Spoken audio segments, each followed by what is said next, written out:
Hello there, YouTube, and welcome to a shockingly warm 48 degree Tuesday, the 11th of January. Man, it is very comfortable out here, but it's been off and on pouring down rain, though. And I think that's what we're supposed to get. We're already getting flood warnings around the area and a risk of landslide due to the saturated ground everywhere. And the additional rain makes that more of a threat. Such is life in the Pacific Northwest this time of year. Does it every year. It's no shocker. She's kind of got that doomy and gloomy look to her this morning, doesn't it, Mama? I didn't remember till I walked out to the car. I was going to clean the windows last night. I decided not to do it in the dark because you know how that goes. You're like, who cleaned these windows? That looks terrible.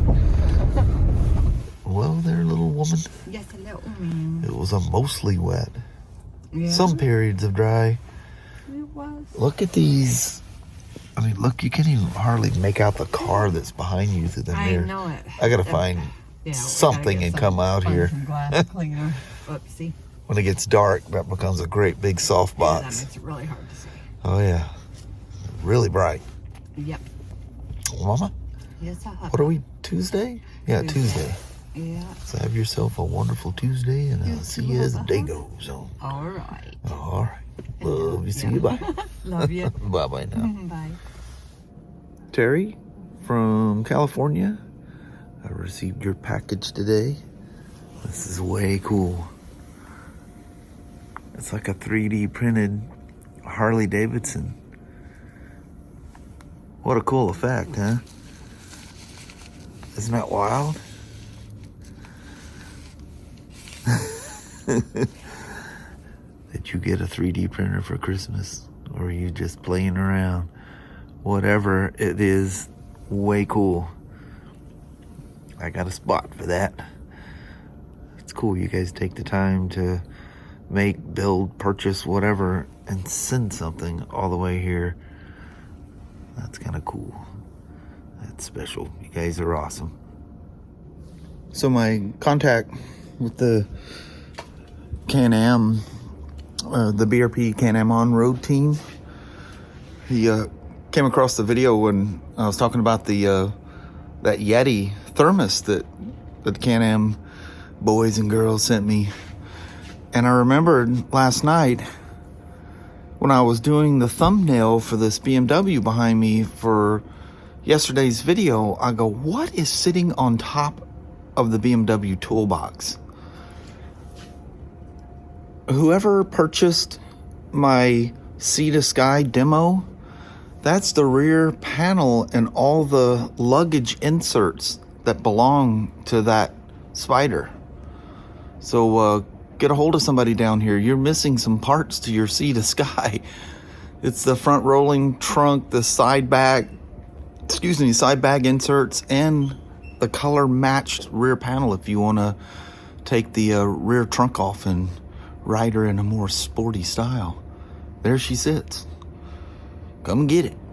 Yeah, that picture is kind of sitting like this, and I see up in the corner in the picture, I go, what is that? I know what it is. All right, let's see if we can find the... Oh, there was a part I left out.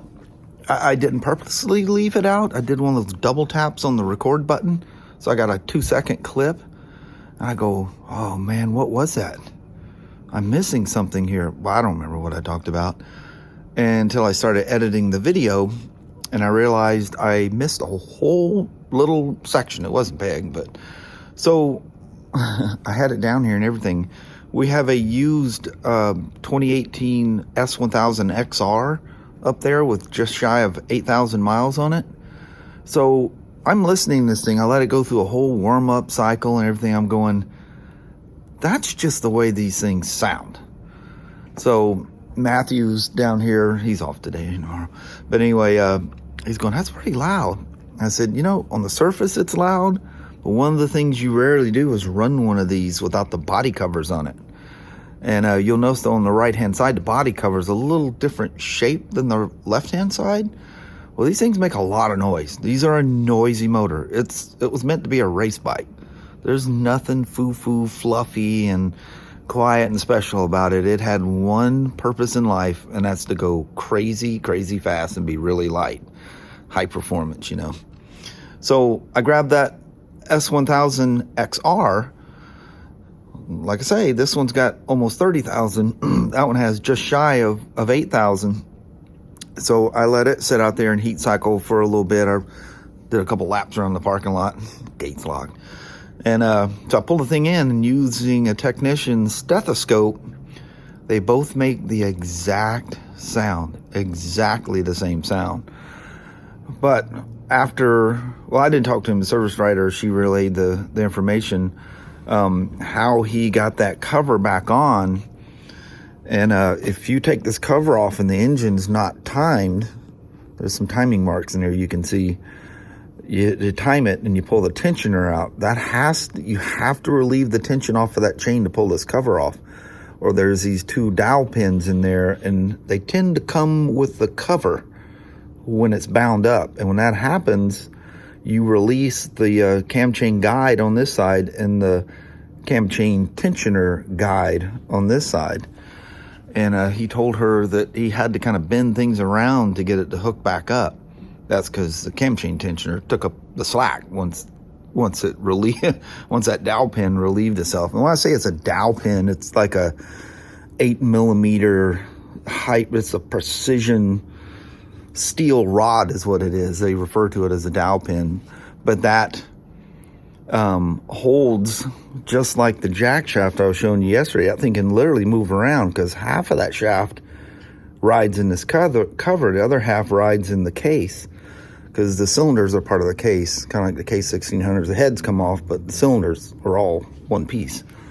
But anyway, they ride on those two surfaces. That also allows that to pop up. That was a thing with KTM's. Oh man, I don't know how many people brought their 350 four strokes in, pulling the cover off, and it relieves that thing.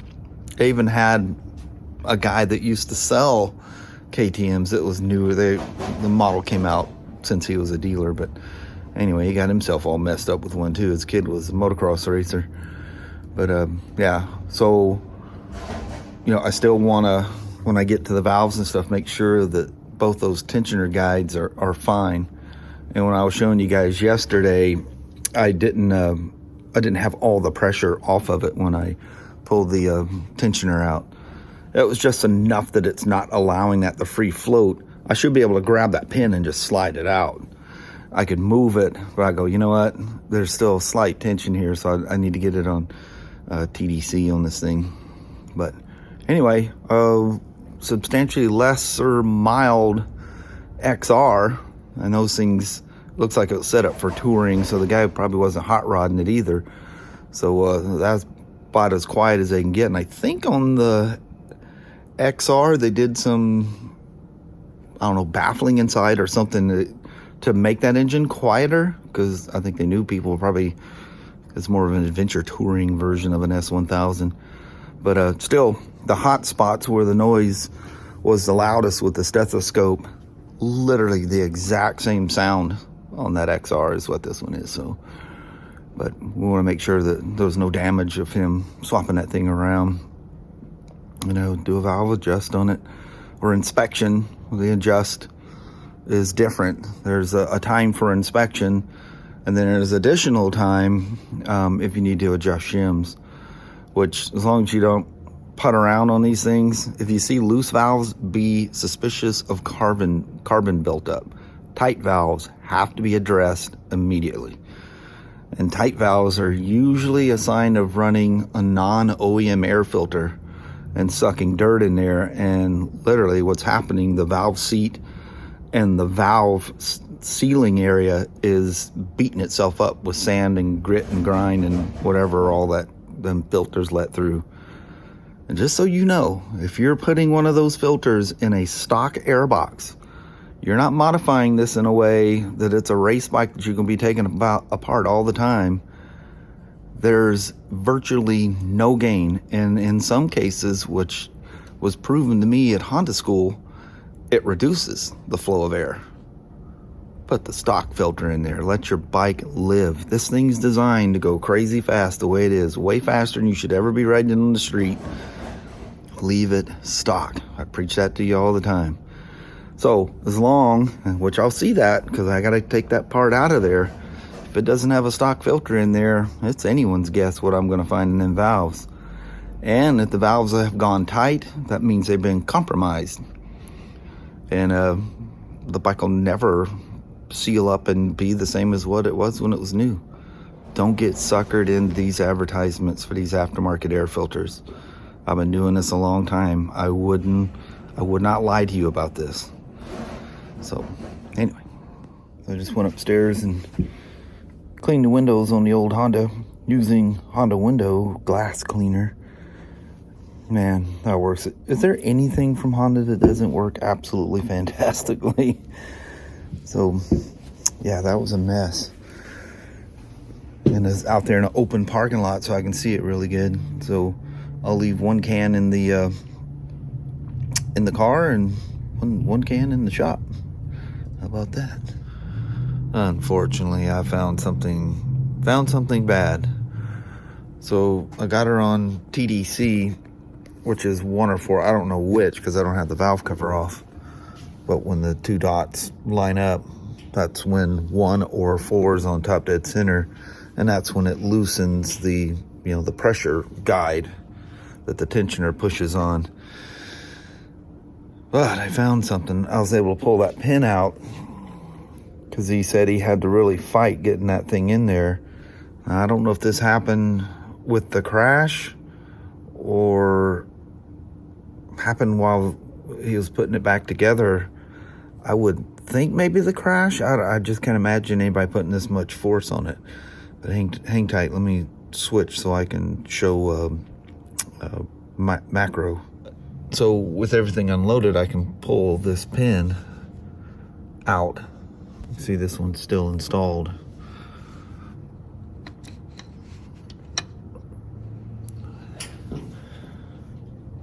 Unfortunately, where that pin goes, a chunk of the case is missing. Can you guys tell where the case is missing? That boss is supposed to go all the way around, and it's missing. Better yet, where is that piece? Can you guys see where that whole boss is missing out of the bottom of that? So where is that piece? That's not good. Dang, that's not good at all.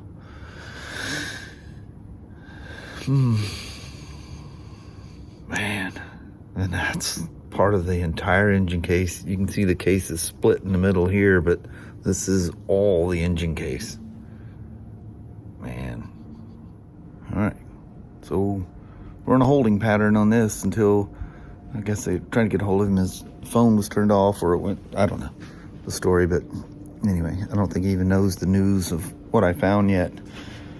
So until some kind of decision's made on that, this is that F800, I think it's a 16. Is that the last year of it?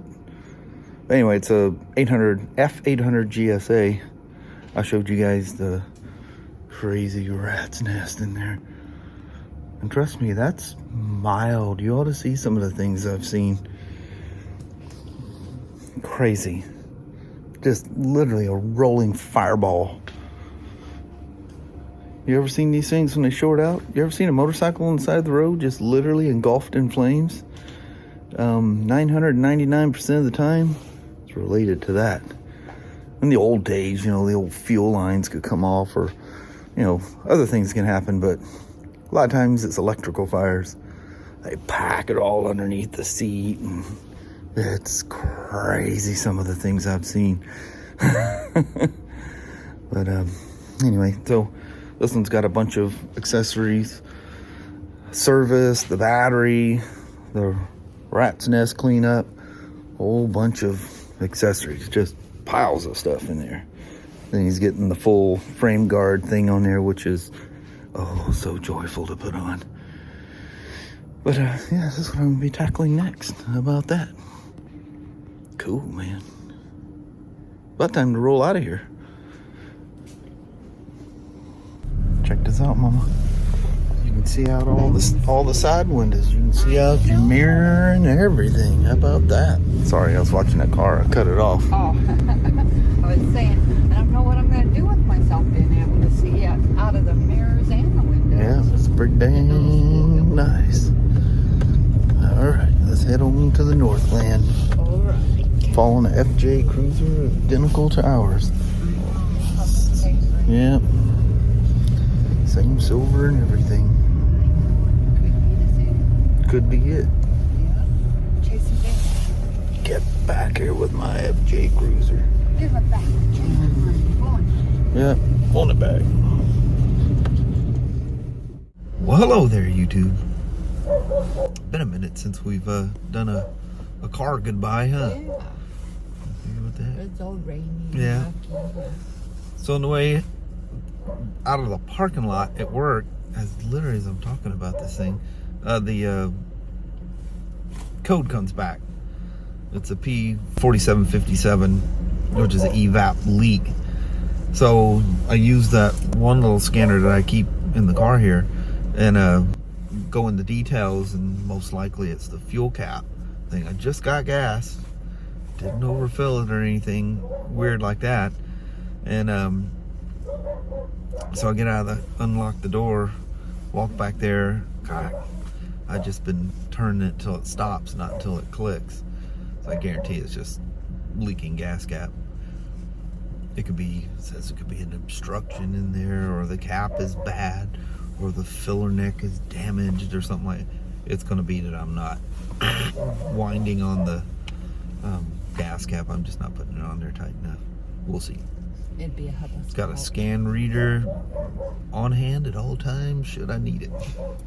Those things are cheap enough if you don't have one in your car. It's, especially if you're driving an older 20-year-old car. It's very nice of you. Yeah, definitely need to have a scanner with you.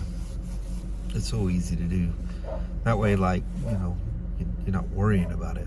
You go, well, it's not doing anything wrong. No, I see that light sitting in the dash, it drives me nuts. But it was the same thing. So, anyway. On that, I think we're going to roll out. You're not saying much, so. I'm so sorry. She babbles the whole way home. She doesn't shut up. I know. I'm so sorry. That's I when drive she's not him crazy. taking herself a little siesta over there. Yeah, they'll know now. Yeah, she's a pretty quiet person.